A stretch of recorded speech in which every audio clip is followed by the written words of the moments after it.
I thought we'd go through exponential relationships. And in this video, actually, what I'm going to do is just go through the mathematical background, some of the basic maths. So we're going to look at the graphs, we're going to look at where the functions come from, and then the next video or two, then we'll look at actually the physical implications and where these relationships pop up in physics. So let's start off with defining exponential relationships. An exponential relationship is one where the rate of change of some value, so the rate of change of volume or mass, we'll call it x, is dependent upon the value itself. So to write that definition in a really simple sentence is the rate of change of x is dependent upon x, and if that happens, then we have an exponential function. As always in physics and mathematics, there's a small caveat for this. This is only true if the change in x at any given time interval is much smaller than the remaining amount of that quantity we have. So an exponential function for volume change is only valid where the change in volume in a given interval is much less than the remaining amount of volume, for example. So mathematically, this statement looks like this. We actually have two different forms. So we have exponential growth, so something which increases, and that looks like this. The rate of change of x with time is proportional to the amount I've got. We also have the opposite, which is exponential decay, and this is what we'll be mostly concerned with in these couple of videos, and that is where the rate of change of x with time is proportional to minus x. So if we think about this graphically, we should be thinking that the gradient is going to be decreasing with x. It's a negative proportionality. So let's just discuss a few examples of this then. I think the best physical example and the easiest to wrap your head around is draining liquid from a container. So this could be draining your bath or a water tower or whatever. So we could denote the amount of liquid in this tank as being x. This could be a volume, so V or whatever. And if we pull the plug on that container near the bottom, it's going to be losing some amount of x with time. So there's going to be a flow rate actually out of this container. And as this level goes down, this tap at the bottom is going to be reducing actually. So the reason behind this is, and we'll discuss this a bit further later on, but the reason behind this is, initially, when you've got lots of water in this container, there is a large force. You've got the weight of all that water forcing water at the bottom out of this tube. Whereas later on, sometime later where you have not as much x, so not as much volume, there's less of it in there, and therefore the flow rate out is going to be much less. So again, we can see this relationship here. As x reduces, then the gradient is going to decrease. Another example, so an example of growth, and this is a bit in vogue at the moment, is sort of short-term loan repayments. So the typical kind of interest rate, so compound interest, is let's go for a round number, let's say 12,000%. And you may start off with a small loan. You might just think, oh, I'm going to loan 100 quid. I need to go buy some lasers, and my paycheck isn't until Friday, and I want them now, so I'm going to loan 100 quid. With this interest rate, that means in month 1 I'm going to have to pay back 100% of that. So in month 1 I'm going to have 200%, and then in month 2, if I've still not paid that back, I'm going to have to pay 400%. Month 3 is going to be 800%. Sorry, not percent. £200, £400, £800. So this month 1, 2, 3. After 4 months, I'm going to be paying over £1,500, and actually in 5 months I'm off the scale. I'm up here somewhere. I'm having to pay, you know, over £3,000. So you can see how people quickly get in trouble here, and why the government's actually taking action against these. There's this huge exponential increase. So there's just a couple of examples, and like I said, we're going to be interested mostly in this, so decay is what I'm going to focus on. So we have these two sort of statements, these identities. We want to find some function x, so a function x that depends on t, that actually behaves like this. So x is equal to something, and it's going to be a function of t. And actually, there are two ways to do this. The first way we'll look at is called the iterative method. And this is the method employed by computers. So this is an algorithmic method, it's procedural, and what you do is you have to state, or you have to know, what initially you have. So what is my value of x initially? So I'm going to call that x0. And what you're going to do is you're going to wait some time, delta t, and then you're going to look at what your value becomes. And then you'll wait again, that same time period, and then you'll see what the second value is, and so on. So let's look at how that behaves. So this is the iterative method.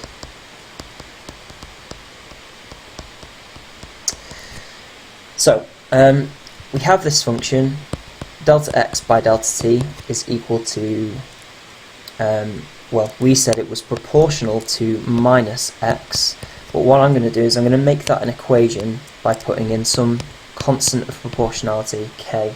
Now k is just our decay constant. It's just some positive number.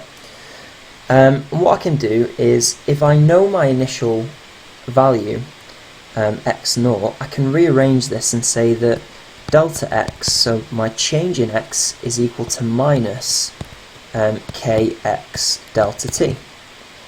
But if I know x0 and I know how long I'm going to wait, so delta t, my initial change is going to be equal to minus kx0 delta t.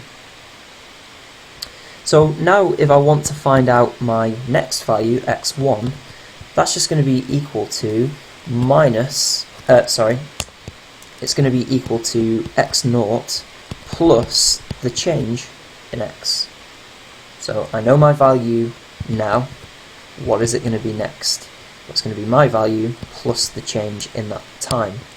So sometime delta t later, x1 is actually going to be equal to x0 minus kx0 delta t. So all I've done is I've substituted this value in here. And there you go. Graphically, if I start off with x0, which would be here, so if I'm plotting x against t, I might start off with x0 here. I now know what x1 is.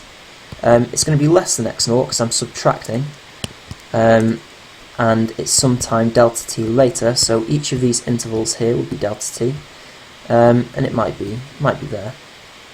Likewise, I can do the same. What I want to do now is I want to find x2.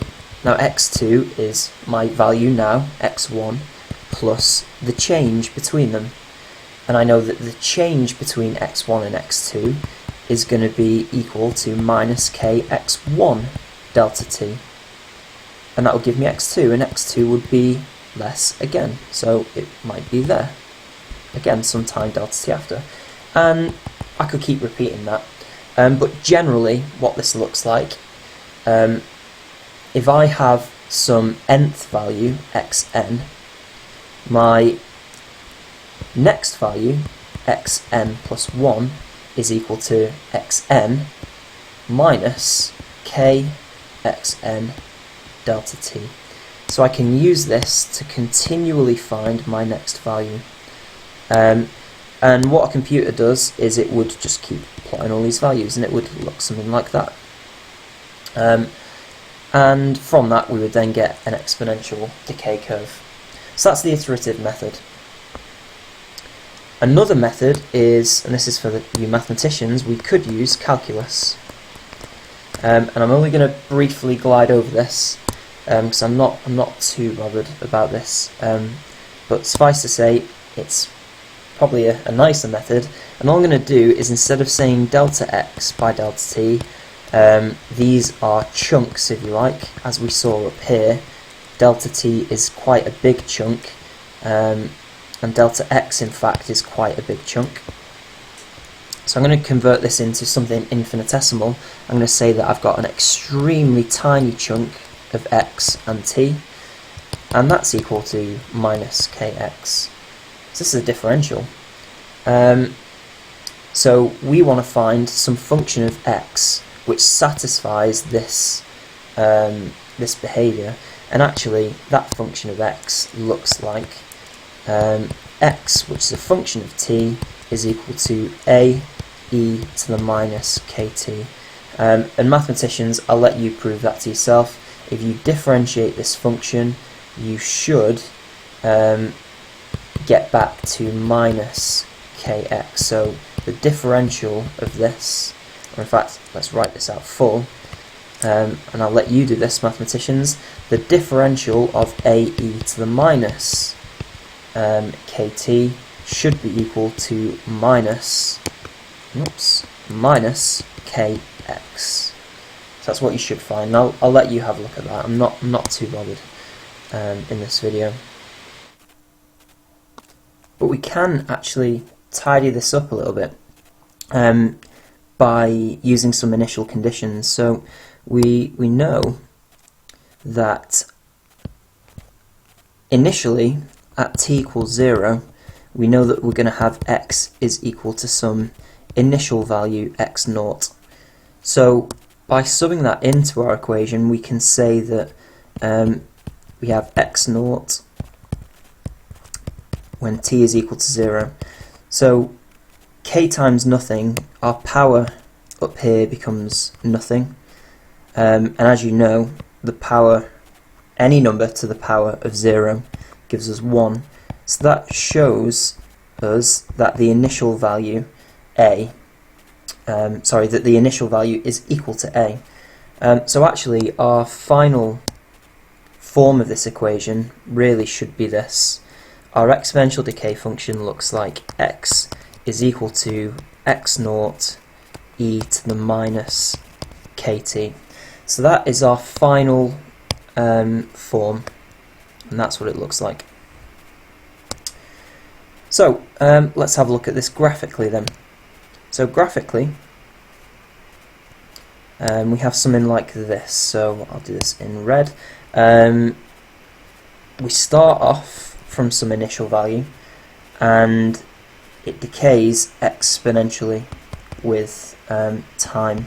Now, I've not drawn that perfectly, but this will go asymptotic with the x-axis. It will never touch. And as you can see, if we go back to the definitions we had here, the gradient should always be decreasing with x, which it does. What you can do is you can track the gradient. We have, let's pick a different colour, let's pick blue. We have quite a high gradient there. Sometime later it's decreasing, and it's always doing that, it's always decreasing with x. Oops, so let's draw that back in. So that is our exponential decay function, but it does have dependence on obviously x naught and k. So if we have a higher value of k, for example, this is going to decay much quicker, and we'll get a curve which looks something like that. It'll always be beneath this other curve. It starts off at the same value, but here we have large k, so if you like, in the same time interval we're going to have decayed by a greater amount x. So that's large k, and I'll just label this as well. This is small k. Also, the starting position of this graph depends upon x0, our initial value. So that's what these graphs look like. Okay, so the last thing we're going to look at, and the last thing we're interested in, is by what amount does our function decay by in a given interval of time. So there are two different measures for this. There's x0, there's x, and there's t. There are two different measures for this. One, which you'll have heard of, is half-life, and the other, which we'll discuss, is what I'll call the eth life, but I'll come to that in a minute. So the half-life, by definition, is an interval of time where, or after which, my value has decreased from an initial value to half of that. So graphically, this interval of time down here should be one half-life, and the symbol for that is t subscript half. We can keep doing that. If we go for another half-life, half again, if I've drawn this well, this should again be equal to another half-life, and it roughly is. I've drawn that alright. And again, I could keep doing this forever. So this would be a half, quarter, this last one would be an eighth, and again, this is a pretty decent graph that I've drawn. That's another half-life, and we can keep going. So we want to prove mathematically what period of time is this half-life. So let's go ahead and do that. So we want to start off with our function. Our function is x equals x0 e to the minus kt. And during one half-life, what we're saying is we start off with x initially at a time t, and after some interval of time equal to a half-life, we then have x over 2, t is equal to a half. So if you like, what we're saying is x is our value now, so in fact it's a value at time t, so t equals whatever. This is our initial value, so our value at t equals 0, or t equals t0 strictly, and obviously t is a variable. So what we can do is we can substitute in here, and we can say that x after a half-life, so if we go from t to t a half, we can say that x is now equal to x over 2. And initially, x0, we had x, so that's x over 2 is equal to x e to the minus kt. So actually, a better way of writing this is x is our final value, this is our initial value, and this is the time between those two. So we initially have x, after a half-life we now have half as much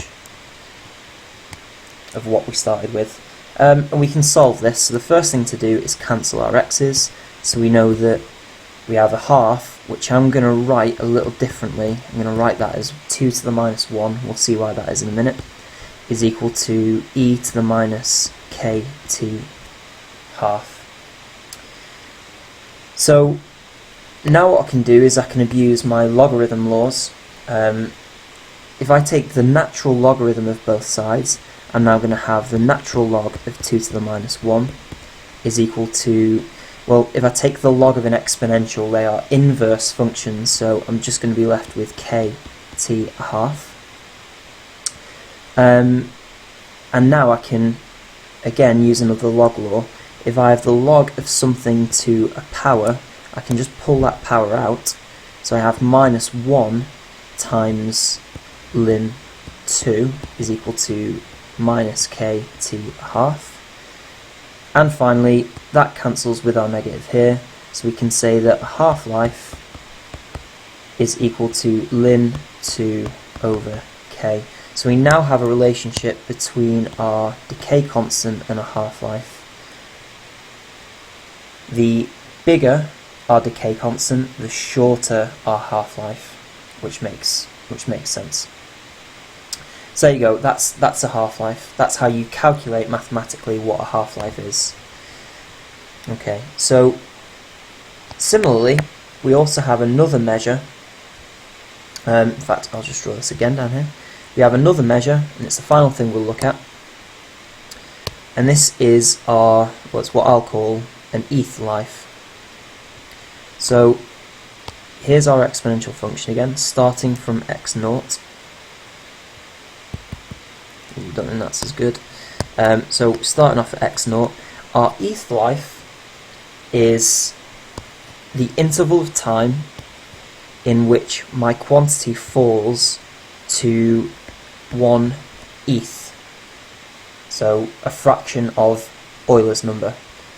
And that happens to be roughly, so 1 over e is roughly 37%. So you should have 37% left